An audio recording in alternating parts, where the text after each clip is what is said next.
Добро вечер, почитувани гледачи. Продолжуваме со нашата серија интервјуа со јавни личности, но вечерва малку ќе одбориме од темите врзани со инфраструктурните проблеми, со капиталните инвестиции за кои што разговаравме со нашите претходни гости. Во студиото го поканивме човекот на кого многу пати сте се смееле. Тој понекогаш и ве растажил. Честопати сте го испраќале со долги аплаузи. Го гледате постојано на малите екрани, а несомнено сте го гледале и на големите филмски платна. Ќе кажам добре дојде на мојот драг пријател, актерот Горан Илич. Добре ве најдов. Се надевам дека сте добри после многуте исцрпни денови поминати во подготовките за фестивалот. Па да, мислам, фестивал како фестивал секогаш крева адреналин, секогаш создава една поголема одговорност од вообичаено. Помина тоа, сега се вративме на старата рутина, во моментов подготвуваме една представа, значи се вика Позади кулисите или Зад кулисите од Майкл Фрейн, по Майкл Фрейн. Тоа работа со една млада режисерка, Билјана Радиновска. Тоа се доста тешки проби, напорни, а и фестивалот исто не дојде во исто време, но што е актерот ако не работи? Значи, актерот само тогаш може да се нарече актер кога е под таков притисок, да кажеме, интелектуален, физички. Инаку не признавам актери кои кабинетски седат некаде и се многу умни, многу паметно знаат да кажат нешто, а не работат на сцена.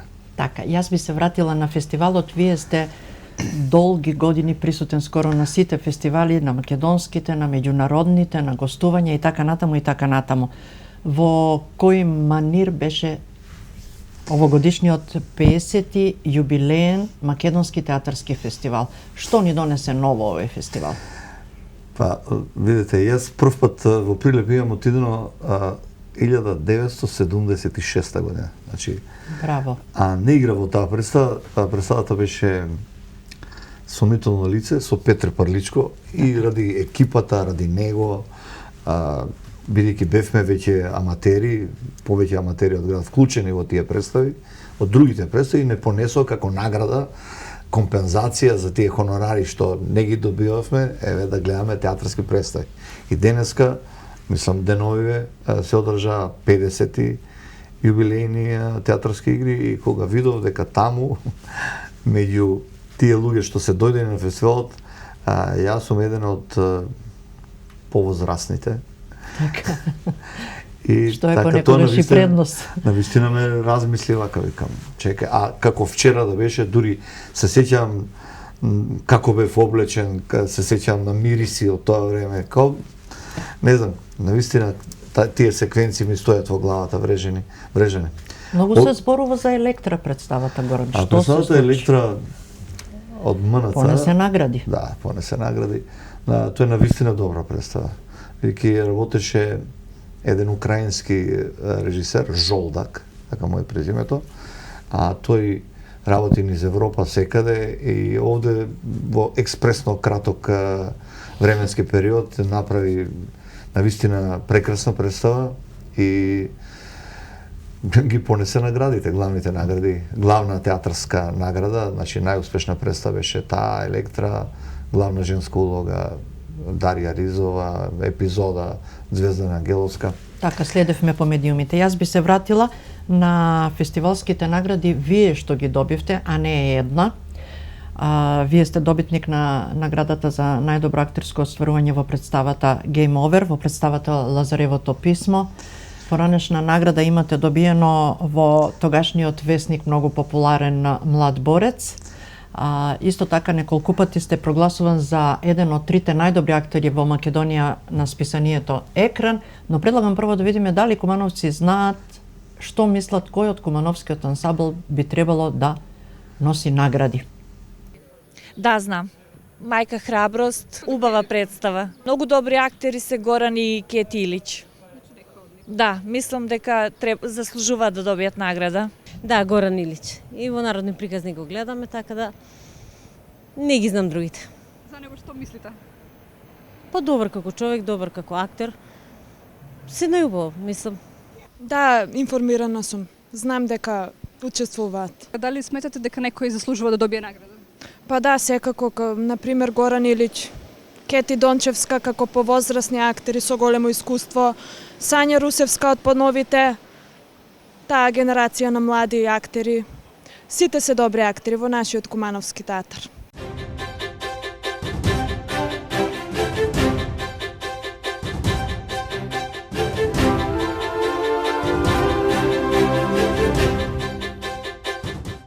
Ете така, видовме што велат граѓаните за ова, знаат за вас, предлагаат вие да сте тој добитник и така натаму и така натаму.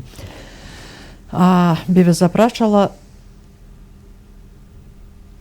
нешто кое што особено ме интересира. Бидејќи колку што следиме, нели, а и вие постојано сте биле присутни на повеќето европски фестивали, иако во последните години сметам дека театарот од Куманово не е многу застапен таму. На еден фестивал во Љубљана Експонто, на еден Еврокас во Загреб, на еден фестивал во Чивидале, на фестивалот Будва, град на театарот, далеку во Аргентина, во Кордоба, во Киев и така натаму и така натаму. Многу култни представи, многу фестивали.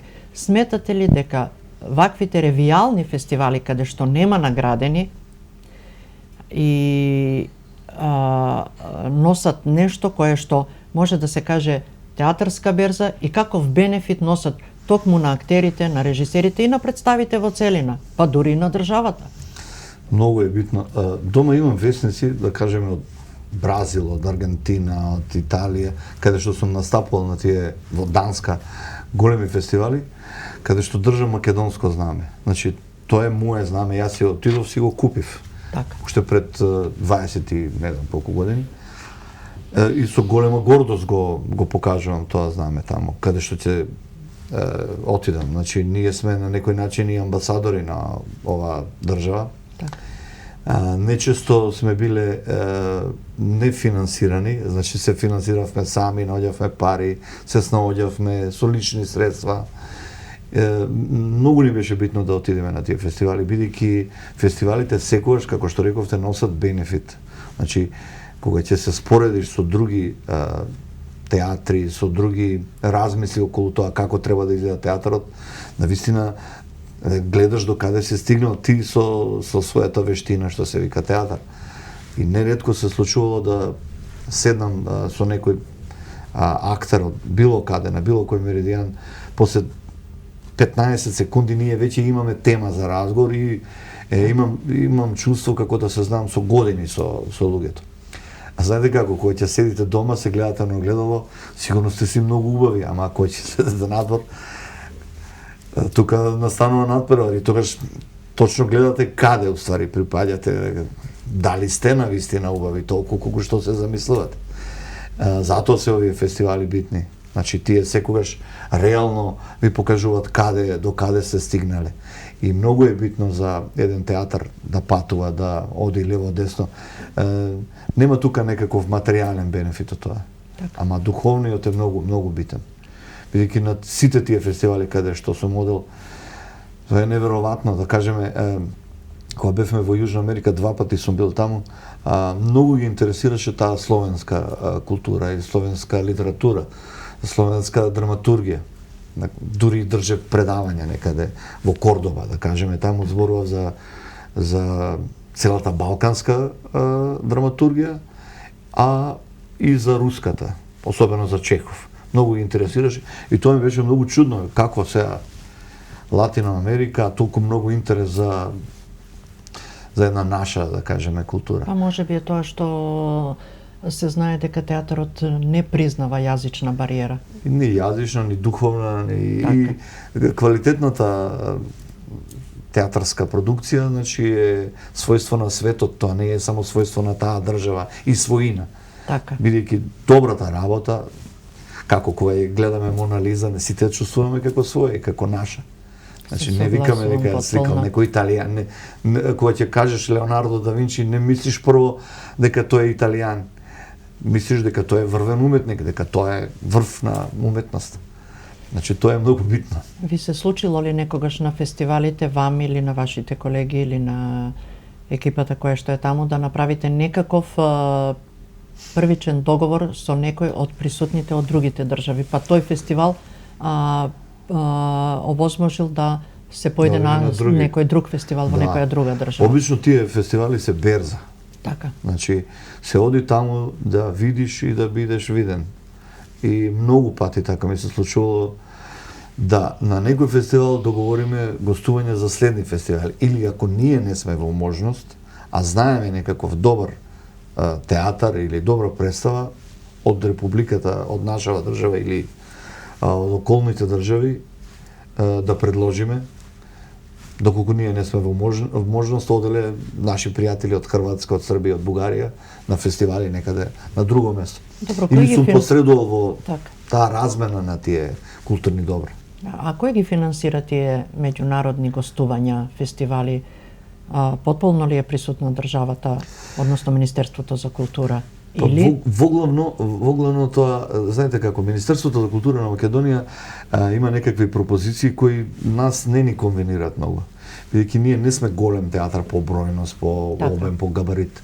И често кога ги договараме тие наши гостувања, тоа е адхок договор, да кажеме договор сега за после 3 месеци, а во нашето министерство треба да се аплицира година дена однапред. Значи ние не сме МНТ па тоа да иде на државно ниво, да кажеме да договориме следна година националните театри од Македонија ќе имат размена со Ереван на пример во Ерменија или не знам во друга некоја држава. Но од друга страна пак колку што се сеќавам, театарот што ги направи култните представи кои што појдоа вон границите на државата, тие беа токму баш од тој тип куфер представи во сценографија. Се почиваше на актерската игра и на режисерското видување на нештото. Тоа многу голема работа, да нема да плени само визуелното, туку она суштинското.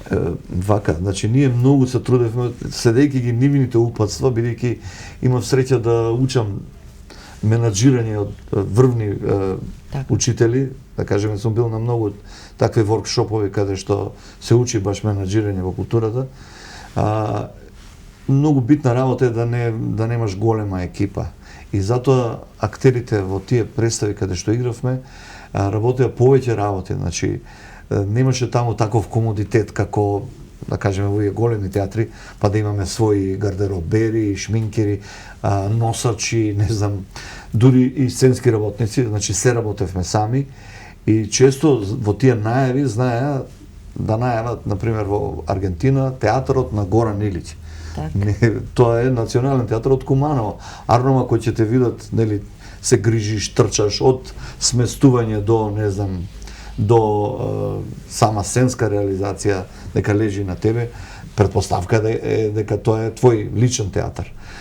Не, личен беше дотолку што ние со своји лични средства одевме многу пати, значи многу пати, кога државата не сакаше да не финансира, не знам зошто, и да не сме им баш омилени. Кои години било тоа? Па сега, ако мислите... Не сакам да профилирам никога. Последните 25 години, навистина, било што да добиеме за нас од Куманово е навистина тешко и се бориме за независно кој е на власт. Значи, многу пати така знаеле да гледат многу по благонаклоно кон другите театри, битолски, не знам, прилепски. Тие гостува неколку пати прилепчени во Австралија, државата ги покри. Ние гостуваме во Аргентина, заложувавме своји станови тука за да отидеме. Мислам, сега гледам во последно време супер е ова што дозволија да се вработат млади актери. Така. Кумановски театар веќе се екипираше бројчано, можам да кажам, а и солидно вака и квалитативно, не само квантитативно. Но ги нема тие авангардни представи, што се случува? случува? Не, сега во моментов играме, имаме многу добра представа, Жена од минатото, се вика представата, јас не играм во таа представа, некако човек од минатото, заради тоа што не, бидејќи таква беше поделата, помлади актери треба. Потоа имаме Грдиот, исто интересна представа, но за жал таму немаме овие кумановски, многу кумановски актери, па имаме проблем во продукција. Мајка храброст и сега спремаме исто доста интересна представа ова комедија која и не е само комедија, него има и некои други задкулисни Да, работи. се согласувам со вас дека овие представи кои што ги наброивте сега се представи кои што многу амбициозно се направени и ветуваат некаков солиден камбек во она најсветло на Кумановскиот театар. Се надевам дека така ќе продолжи. А јас искоментирав само за некаков застој во да кажеме пред 2-3 години што се случи во Кумановскиот театар. Но да се вратиме на вас. Вие исто така бевте менаџер во театарот. Што е тоа од вашето искуство, од искуството на другите, што еве ќе препорачате, ќе укажете, ќе насочите, каде треба да се внимава во изборот ли на репертоарот, во изборот ли на актерската подела, да се даде ли шанса на младите таленти да не се оди по некоја линија на тој е популарен и тој ќе донесе публика. Што сметате вие? Зависи како. Мислам дека јас кога станав уметнички директор на Кумановски театар и као направив еден елаборат во кој тврдев дека во Куманово треба да се играат комедии и авангардни представи, или некакви алтернативни представи. А Рома во разговор со тие постари менаџери, значи кои го искусиле и тоа таквото и она инаквото, и ме советува дека треба репертоарот треба да биде пошарено лик, значи да задоволува повеќе вкусови, не само такви и такви. Иако јас мислам дека треба да се профилира театар. Значи еден театар треба да се познава по тоа. Да кажеме се овие театар комедија некако ни ја украдоа идејата, бидејќи ние бевме на раскрсница некаде 92 година. Сакавме кога се вративме од Центарот за култура во театар, кога го формиравме театарот повторно, сакавме така и да го крстиме народот, да се пререгистрира, театар комедија Куманово. А Роман некако, не знам дали и ние бевме инертни со тогашното раководство, иако сакавме тоа да го направиме, па некако се мислевме натаму и тоа ни избега некако. А алтернативно, ние секогаш овде сме се труделе да промовираме млади творци и мислам дека тоа многу успешно сме го правеле. Тие години, 91-2, дојде Сашо Миленковски од Суботица, значи кога почна војната, тој бегаше од војната, дојде тука и тука ги направи тие почна многу значајни представи. И ти се сеќаваш добро, бидејќи ти тогаш дојде. Се почнавме на ти. Ќе ни забележат гледачите, можеби. До сега на ви, па сега на ти. Имате ли? Вака, значи за 20-та знам дека сме многу одговорни личности и кога зборуваме на вие, тоа е ради аудиториумот, ради тоа што ова е сериозна работа, сепак телевизија не гледат луѓе. А Тито те чувствувам блиска. Благодарам. Значи, ние покрај Сашо Миленковски, прв кај нас работеше, за прв пат во Македонија работеше и Мартин Кочовски. Тој е најдобриот сега, можеби македонски режисер. Точно, значи, ние, јас отидов да го гледам во Бугарија и реков, ова момче може да направи представа. И потоа успешните представи, за жал, не ги направи во Куманово, го видоа прилепчани и го земаа таму кај нив, го вдомија, фино го почестија како што треба, значи му дадоа млада екипа да работи со нив. Тоа е чест за еден режисер, додека ние имавме персонални проблеми, значи немавме глумци, не можевме да се екипираме. Добро, но сепак во Кумановскиот театар и во таков амбиент, на таква структура, на толку малку глумци, сепак доаѓа и направивте представи за помнење. А тоа беше концепт на театарот. Значи, тогаш беше Томислав Спасовски директор. Значи, со него многу во тие договори, тој инаку приватно не знам, не бевме многу блиски, ама кога се работеше за тоа што се вика театар и професионалност, умееше да слуша. И знаеше, често пати јас реагирав и бурно, нели, младост, лудост, и знаеше да ме послуша. Важевте за многу дрзок човек. И бунтовен. Без бунтовност нема уметност, таа е одлика. Инаку сега сум фин, чичица, седам, не се расправам, ништо не ми пречи. А неверојатно, значи, доаѓате на работа и како да имавте потреба барем со некого да се закачате. Така ли? Да. Се сеќавам. Ја не сум имал Таква чувство. Не сум се спремал за кавга дома. Арно ми преча работа. Сега не ми преча. Бидејќи сега има одговорни. Годините си прават Не, своje. сега има одговорни за се нешто. Референт за лево копче, за десно копче, референт за сијалица. Еден ја пали, вработен. Има еден за гасење. Секаде е театарот во вас. И околу мене. Не? Да, за тоа потоа. Сакав да ве прашам нешто. Ние имаме свој фестивал. Зошто Кумановскиот театар се случува да не учествува на тој фестивал? Денови на комедијата. Немојте да прескокнувате одговор, ве молам. Зашто? Па вака, значи, како реков, малку крена во раце од тие работи, а ме изгледа дека не сум требал. Концептот на овој театар беше секојаш во октомври за време на фестивалот ние да имаме премиера. Одеднаш дојдоа некои попаметни дечки и рекла не мора така.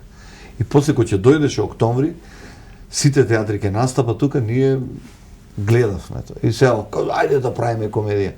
Па тоа не е за добро сакање. Театарот чини.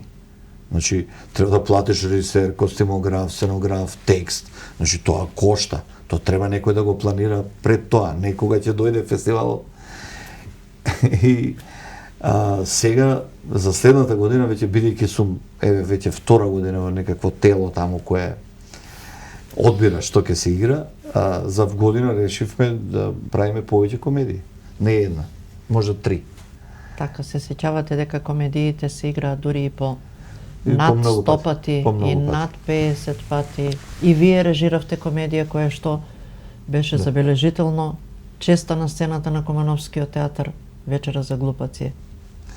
Да. Така да не се сомневам дека Кумановскиот театар може сега, па особено со ваков потенцијал на повеќе актери внатре и режисери и други драмски дејци, драматурзи, предпоставувам и многу други професии врзани со театарската уметност, ќе може да се направи еден побогат и по забележителен репертоар како што и започна и издржан, да.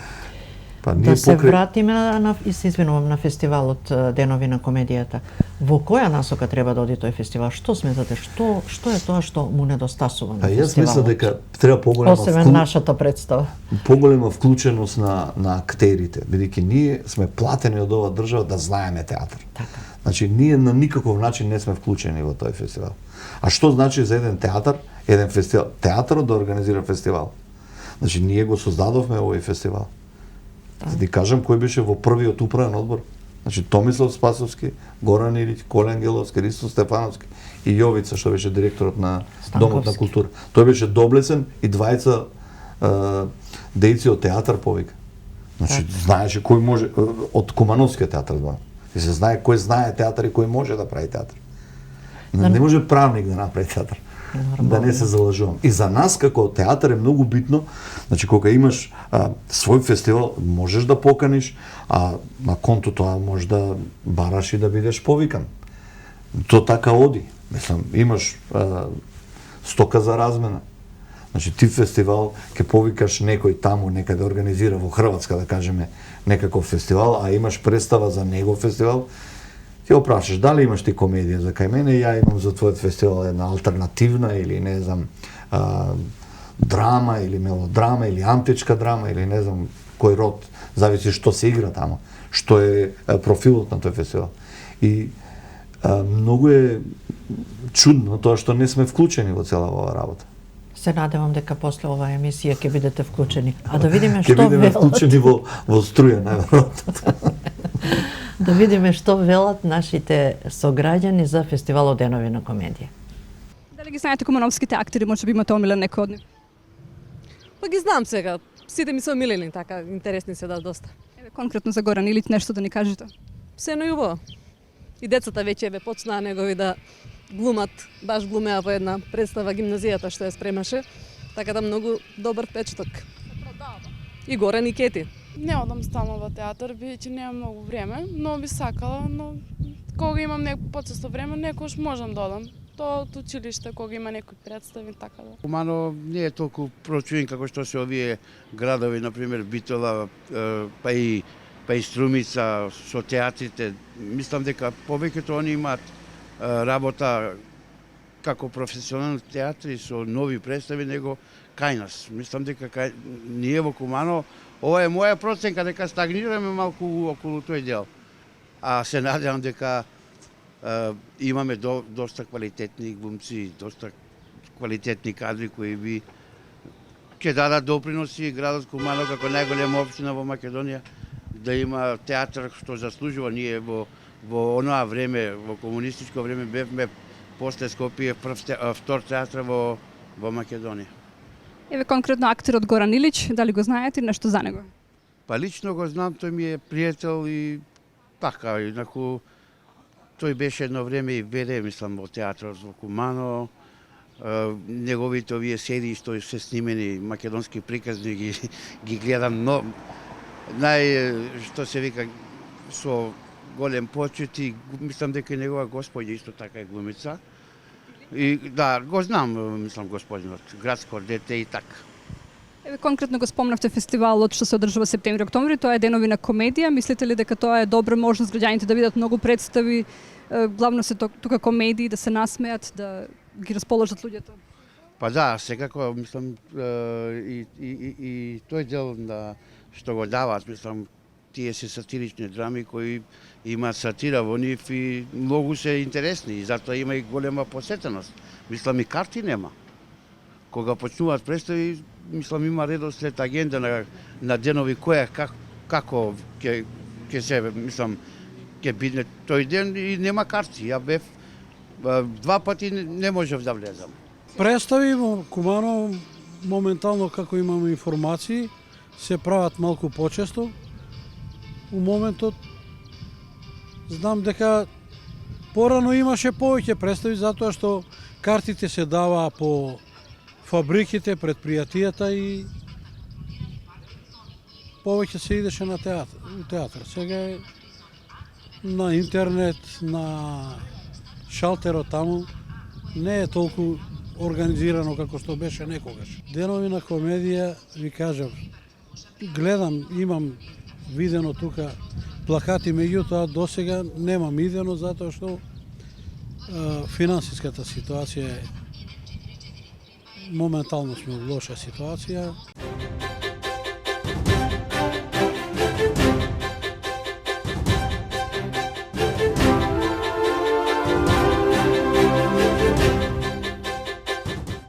Видовме граѓаните реагираат на тоа, немало доволно билети, но тоа е работа на организаторот на фестивалот. Ние да се вратиме на Горан Илич. Бевте во Шведска многу одамна. Се вративте зошто? Вака. Значи, отидов многу амбициозно во тие години, бидејќи светот мислев дека ми е мал. Кумано беше мало, Македонија мала, Југославија. И мислев дека од Шведска некако ќе можам некаде да завршам во Америка или Холивуд. Тоа е сон на секој актер, да не се лажеме. Сон на секој актер е да игра во Холивуд и сон на секој театарски актер е да го игра Хамлет. Скоро. Дури на некои жени. Име сон. И отидов таму и со најдобра намера. Значи морав да работам про тоа време беше уште време на Југославија. Значи нема врска за тоа што значи капитализам, како се живее, што значи тоа. И таму сватив дека за било што да работиш мора да имаш пари. Без пари ништо. И затоа се нафатив да работам доста тешки работи по ресторани така. Кои се тешки работи во кујна. И од тука да делувам, да го учам јазикот и да пробам некаде во театар. И отидов во некои алтернативни театарски групи, баш и почна во една представа, Кронос, требаше да се работи представата, ама веднаш некако, мислам, не гледа благонаклоно на тоа што јас не го знам шведскиот јазик како нив. И реков, овие глумци се 5 пати послави од мене, а гледа, не можам да дојдам до нив. И одеднаш некако се створи тој инет кај мене. Реков, јас морам да играм. Значи, не ми се битни ни парите, ни, не знам, такво едно материјално задоволство. И така ми требаше театар, ми требаше да се изразам, да кажам нешто и каде, ако не назад во Македонија. Се вратив тука и уште не бев, знаете како, кога дојдов тука, дојдов на 5 дена пред премиера на Пурпурен остров кој го работеше Владо Цветановски. Значи 5 дена пред премиера доаѓам да гледам проба. На пробата еден глумец скрши нога. И рекоа представата ќе се одложи 20 дена. И јас бев толку понесен од таа желба да играм, да помогнам, бидејќи тоа е мој театар. И реков не, јас ќе упаднам во представата доколку режисерот смета дека можам да ја одиграм таа улога. И прво во екипата имаше негодување, како може за 5 дена да упаднеш во премиера, тоа е неможно, реков не, ќе упаднам. И навистина не спиев една ноќ, втора ноќ веќе го учев текстот, одев на проби и премиерата се одржа нормално, без проблеми. И тоа ми беше некако толку многу тоа ме држеше, ми даде една волја, еден елан за да работам подоцна. И тогаш одеднаш почна стотици улоги. Мислам, толку нема време за ништо. Нема време за приватен живот. Тоа беше така измешано. Таму во театар имавме бифе, каде што знаевме и после... Ама имавте многу често време за бифето, нели? Види, бифето е продолжеток на пробите. Ако мислиш на онаа медицинска страна, бидејќи нашата професија е врзана со алкохол на некој начин. И мислам дека тоа позитивно делува на таа работа. Сега? Сега има помлади кои со хемија повеќе се занимаваат. Мада, видите како, сега во... Значи, дефинитивно веќе сме разграничени, не сме сите во еден кош. Сега има такви актери кои се на здрава храна, на учење странски јазици, да се искомплексираш. Учат да свират на 5-6 инструмента, внимават што јадат. Мислам, страшно. Страшно е. И мислам дека и тоа не е баш толку, не знам... Толку многу страшно. Па толку многу и битно, така, да кажеме. Сега, така. Јас сум знаел да тренирам бокс 3 месеци, во представата Сашо Мелинковски што работеше Љубов Врапче што го играв Кога цутеа тиквите. Кога цутеа тиквите, првата представа на Сашо. Првата представа и твоја, мислам. Или не? И моја. И моја, да. Така. И тренирав, мислам, тоа супер, ама тоа не значи дека јас после тоа отидов, не знам, во бандити или во... Тоа не делуваше на мене. Ако треба нешто да научам, учам. Мислам, седнувам албански, бугарски, српски, словеначки. Сум играл на повеќе јазици. И некако не се оптеретувам од тоа, не знам, да мистифицирам околу, не знам, сега, па ќе ослабувам, ќе... Така, не викам дека не навлегувам, него не мислам дека тоа е толку битно, да се фетишизира. Так. Сепак театар е место за здрави личности, за психички здрави личности. Иако уметноста знае да крие многу болни умчиња, кои се зад параванот на тоа. Иако спротивно е мислењето на другата страна. Дека воглавном луѓето, особено актерите, не се секогаш со сите. Да. Или симни се од даска, кој ќе ти каже. Види, сепак тоа театарот е азил за нас. Значи ние се криеме од лошиот свет. Ајде размисли колку светот е зол. Што се случува се? Ние навидум убиваме. Ние лажно мрзиме. Секој ден има милион убиства. Мислам дека актерот има и ние се криеме во театар, тоа не е. Мислам дека актерот има и на некој начин и привилегија во животот. Токму ова што го говорите. Па да, тоа е бескрајно убава професија и добра професија. Да. Бидејќи таму сништата веднаш стануваат јаве. Значи не треба да чекаш. Не треба да чекаш да те пуштат во игра. Таму влегуваш во игра кога сакаш, кога можеш. Инаку животот како е? Постојано седиш на клупа за резерви и ти викат чекај, сега смири се, ќе влезеш во игра, а животот поминува. Да, понекогаш не можеш ни проекција да си направиш во главата. Има многу луѓе кои никогаш не влегле во игра. Поминува животот така. Затоа за нас е тоа добро. Се криеме поза маски, кажуваме. Вака ни е доста тешко да зборуваме Знаете како, сум гледал глумци кои на политичка трибина многу лошо се изразуваат. Тоа секогаш ме чуди, викам, како, види, тоа е тек на мисла, треба да научат. Политичарите многу подобро се изразуваат на такви трибини, да кажем. Затоа што ние постојано сме научени некакви туѓи текстови, туѓи мисли, арнама со однос кон таа работа. А политичарот нема однос кон таа работа. Он лаже и се смее. И супер. А јас ако излажам ќе поцрвенам, не можам да спијам. Не можам така. Бидејќи спомнавте политика, да ве прашам нешто, сте имале ли судир со полицијата? Неврзано е ова со политика. Јас ова ве прашувам, бидејќи нешто имам наслушнато, не сакам да откривам, вие ќе ми кажете. А во бивша Југославија така, нели, доста темпераментно делува во околината. Мислам, да, имам досие јас од тоа време. Да не сте лустриран? Па не, обратно. Јас бев проблемот во комунизмот. Да? Не сакајќи упадна во некое друштво каде што се псуеше партијата, Шлосер. Кога се вративте од Шведска? Не, пред тоа. Имав 16 години кога го опсув Шлосерот. Ја не сум знаел дека тоа било Бравар. Бравар Тито. Да. И јас псујам и после ми кажа, ама на еден така воспитен начин, на нивен начин, дека не е убаво врховниот командант да се пие, не после 5 раки, па кој те пушти во кафана тебе, па како, што? А човекот што седеше карши мене во кафаната, што ме частеше, бил на Голи оток, 5 години. И тој го испсу него, Шлосерот, и јас исто мислев дека е... Шлосер. Не знам што. Шлосер, ама после научив. Горан, вие сте човек кој што од уметноста направи сериозна инвестиција финансиска, лична.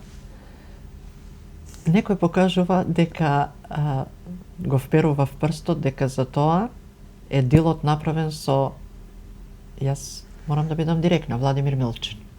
И преку вашата невладина организација Проарте. Има ли вистина во тоа?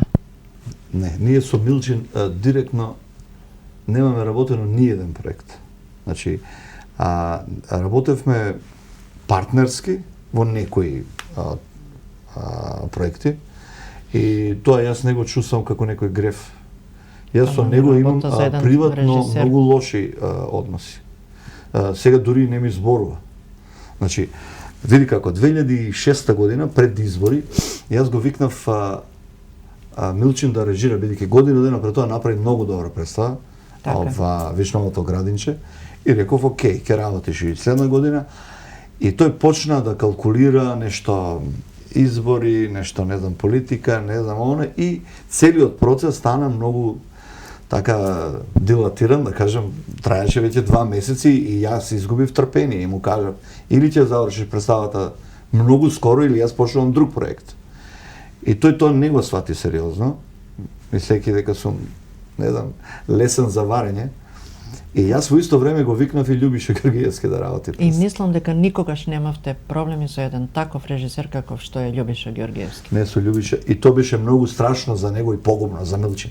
Него тој е врвен интелектуалец, мислам за него дека и е битен за театар, инаку како човек па не мислам дека е многу дозрен. И многу инфантилни работи и дури и на овие години. Значи, тоа што многу ми се налути, зошто сум го викнал Љубиша, кога тој не завршил проект. Вообичајна пракса е во театар најмногу 2 месеци да се работи. И јас го прашав пред тоа, викам, дали би можеле да завршиме представата за пократко. Да, секако. Ние влеговме во 3 месец.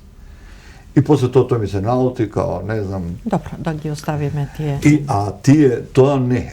Видите како, јас комуницирав со доста странски фондации. Значи, добив пари од Европска културна фондација, од Холандијата. Потоа добивав од италијанска влада директно.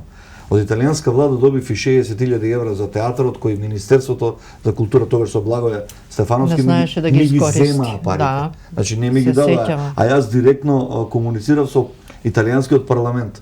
Значи тие се од таму пари и кога дојдоа италијанците рекоа ова е најдобриот менаџер во Македонија за култура, значи тој си ги доби парите и тоа беше погубно за Благој Стефановски, кој за себе се уште мисли дека е многу голем менаџер и не знам што и ми ги зема парите, бидејќи требаше да биде парафирано од министерство и државата требаше да одлучи. Добро, како знаевте да милувате да кажете парите се? Парите се money make the world around. No money, no honey. No money, no love. Види, исто што е тоа е остаток од комунизам. Во тоа време кога јас се развивав како личност, како уметник, како човек, на некој начин беше срам да имаш. Срамота. Сега има, види го овој. Богаташ. Богаташ. Значи имавме еден негативен однос, буржуј. Значи, дома кој ќе сака некој да ме навреди од мојата фамилија, ме вика буржуј. Сум глупост, јас сум работничко дете. Да се вратиме на Проарте. Проарте беше и мислам дека се уште е сериозен расадник на млади театарски таленти. Каде е сега Проарте, што работи вашата Проарте е невладена? Сдружение за култура и уметност кое формиравме пред 16 години и за овој период тука во нашите овие проекти имаат поминато многу голем број на млади луѓе. Значи воглавно тоа се проекти од култура и мултикултура. Така. Развивавме таков еден концепт. Многу од денешни глумци, артисти, ликовни уметници, музичари поминаа низ нашите редови. Да ги споменам Жаклина Петровска, Стефанија Зисовска, Ивица Димитриевиќ, Сашко Коцев, Бужуска, Кристина, еден куп се не може, Несрин Таир. Значи на сите тие деца им помогнавме на некој начин да се запишат на факултети. На факултет за ликовна уметност, на драмска уметност и стана Роберт Симоновски што заврши режија, па Мартин Лазаревски, па Антонио Димитриевски. Сега не можам сигурно ќе испуштам некој и неблагодарно е вака да ги набројувам. И сега ние, бидејќи некако како одат годините, амбицијата се спласнува, работиме ние се уште со млади луѓе, арнома работиме во проекти, во организации кои произлегува од Проарте. Значи, кај наши деца, да кажеме, работиме во мултикулти. Ивана, Милош, тие сите, Матеј, тие деца кои ја водат таа организација, произлегува од Проарте. Значи, тие доаѓа кај нас, потоа стана самосвесни, сигурно зборуваат подобро англиски од мене, и покомуникативни се по таа линија и доста работат, се една од најбитни младински организации на Балканот, би можел да кажам. И сега ние работиме по проекти многу често кај нив. И моите деца, да кажеме, Сара Керкаме, исто е вклучена во мултикулти, таа си работи и доста патува со нив. Во моментов е... А кога ќе се врати дома? Дома има театар, дома. А не дома, кој ќе се врати, леле, колку беше убаво, пак ќе иду. Јас ништо само ги бројам тие евра кои треба да ги дадам таму. А дома театар, да. Многу е лесно да бидеш најдобар во Македонија. Македонија е мала. Многу е тешко да бидеш најдобар глумац дома кај мене. Се согласува. Цела куќа глумци. Согласува. Ние го спремаме Давид сега за академија, Давид е син ми, кој сега заврши гимназија, сака да оди на глума и рече доколку не ме примат на глума на ФДУ, ќе одам на Естра, на оној приватен, за режисер. Викам убаво. Значи уште еден нереализиран режисер, па после да ме мачи во театар. Од тие најопасна. Иначе режисерите за себе мислат дека се многу паметни, арнома дека се препаметни ствари и затоа не можеле да станат глумци. А глумците секогаш имат едно такво еден наивен дел од себе и фала му на Бога што е така, бидејќи тоа е тоа детското, тоа наивното, невиното во нас, што не прави и човечни и хумани. И што е идеја на театар ако не е тоа да го хуманизираш светот? А не можеш ако си смислен многу, ако знаеш секој што ќе кажеш, ако знаеш што ќе направиш, сите постапки да ти се планирани, па да бидеш голем уметник.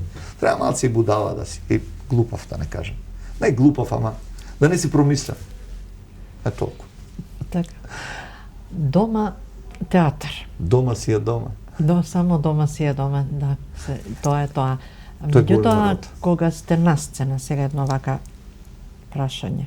Поминале многу партнери и партнерки. На сцена ли се заљубивте еден во друг со вашата сопруга Кети Дончевска или ќе? Не. На сцена ли се случи таа неодоливост? Не. Таа ме гледала на некоја емисија на телевизија и кажала, ој, ова или е глумец бе. И тоа дојде до мене и ја реков, ќе видиш ти. Шега.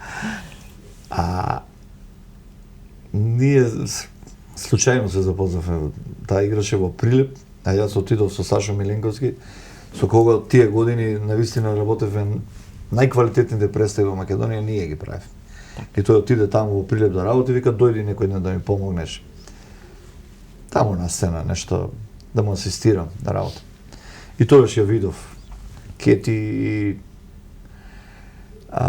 се запознавме и го грешев името, бидејќи пиевме едно вино, тогаш излегува тие нови некои вина. И после втора, трета чаша јас си предложив брак. И се После случи пола тоа. сат и таа рече не, нормално, мислам после пола сат кој ќе ти каже. И сега кој ќе ти кажам дека после пола сат сум ми предложил брак, па како вика така се дрзна тоа? Па јас знаев, викам дека само ќе губиме време, знаеш. А времето е пари и кажав дека треба да се штедат пари, дај побрзо таа работа да завршиме бидејќи ти си таа. И таа беше малку навредена како се, јас не можам да бирам она. И тогаш отидовме на едно предбрачно патување во Венеција, во Италија, која траеше 10 дена. И тогаш реков, јас никогаш повеќе нема. Кој би рекол дека сте толку романтичен, па сте ја избрале Венеција? Венеција, да, ради тоа чувство на романтика, ама таму сакав да ја удавам во Канале Гранде, бидејќи многу ме нервираше, а викат ако сакаш некого да тестираш дали е за брак за влегување во брак со тебе, одведи го на одмор. И таму вика доаѓаат сите карактеристики на површина, веднаш се открива кој што е, како е. Да. И кога ја видов, толку многу ме нервираше тие денови, а кутрата била бремена, ние не сме знаеле, значи постојано инсистираше пица сакам, не знам, ова сакам, глупости. А вие штедлив, како што ве знам. Не за тоа, не за тоа. Постојано пребаруваше нешто. Бремена. Што да правиш? Да. Добро, тогаш кога сте ја запознале, немате причина денеска да се каете. Не, види, сега е другачие околу парите. Јас имам... За тој пола сат ве враќам назад. Првиот пола сат, кога сте понудиле брак. Се надевам не е мрак. Не е мрак, секако, мислам... дојде еден момент во живот, тогаш кога играв нон-стоп во театар, го кажав на Томе, сега на директорот, сега не сакам да играм во представа, ја треба да се женам, човек, викам. Како, па што ти пречи, вика театар? Ми треба, викам, 5 дена бар да се оженам. Ја морав тоа све на брзина да го работам. Бидејќи бев многу ангажиран. Како сега? И затоа отидов тогаш. И тие мислеа дека ја се шегувам за тоа. Имав потреба од брак, од деца, од ова. Едно време се почувствував сам. Што ми значат тие многу награди? Нормално, што ми многу значат природно, тие да. големи улоги, кога немаш алиби, да кажем, да доеш дома, да се грижи, одговорно нешто да работиш. Дома. Ова да не те чуди што шмрчкам само. Овој тик ми е многу познат. Што се случува? Зошто е ова така? Зошто шмрчкам? Сега ти кажам. Јас секогаш откако ве знам. А не баш секогаш, откако Кети почна да води грижа околу мојата килажа. Ти кажа, сега вака. Јас сум љубител и гурман, бидејќи сум работел во кујни, а и дома сум готвач аматер, многу професионално ги работи тие работи. Добив забрана навечер после 8 никако да не јадам. И јас кутри чекам да заспијат Кети, поготово. И тогаш отварам фрижидер, клекнувам на колена, бидејќи тоа мора многу брзо да се изведе, таа ќе ме слушна и од друга соба. И затоа постојано ме болат и коленици. Бидејќи коленичам пред храна и јадам тука, тоа ладното иде и шмрчкам нормално. Многу логично. Али знае и од друга соба да каже затвори фрижидер. Таа има еден глас таков алт, тежок. може и баритон да биде ако сака. Извонредна И актерка. ме штрекно и се враќам кутри назад. Ако можам да грабнам нешто цврде. За попат. Горан, што би било денес да е многу одамна? Каде би тргнале, по кои патишта во професијата? Маре мајко, јас знаев дека ќе бидам глумец. Некако не се ни двоумев, не ни мислев што ако не ме приемат, што јас знаев едноставно. Така ми идеше тоа све. Како мал, кај нас дома живееше Колозов. Ѓорди Колозов и Шенка Колозов, познатите актери. И тој ме учеше на уметност од почеток. За ликовна уметност повеќе зборуваше отколку за театар.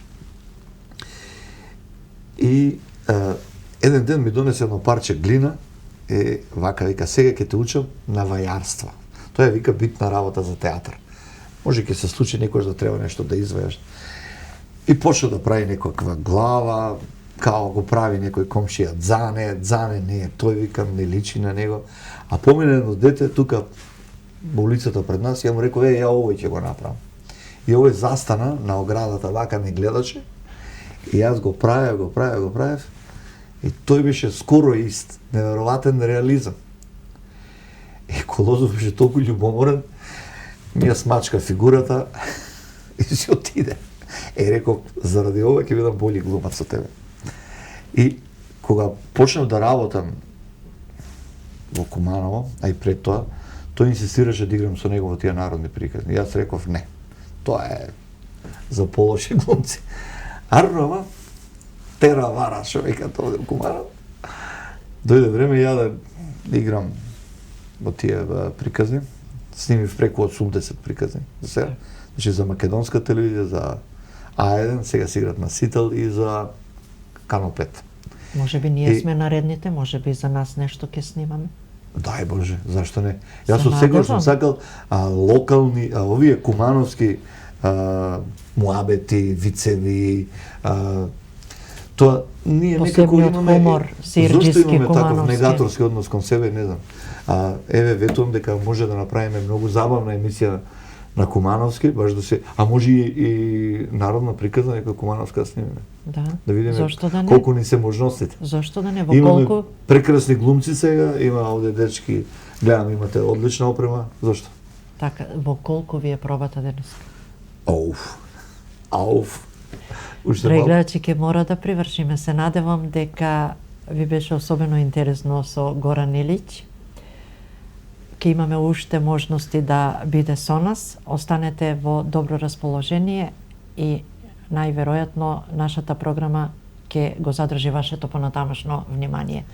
Довидување до следниот понеделник во 21 часот. Благодарам, Горан.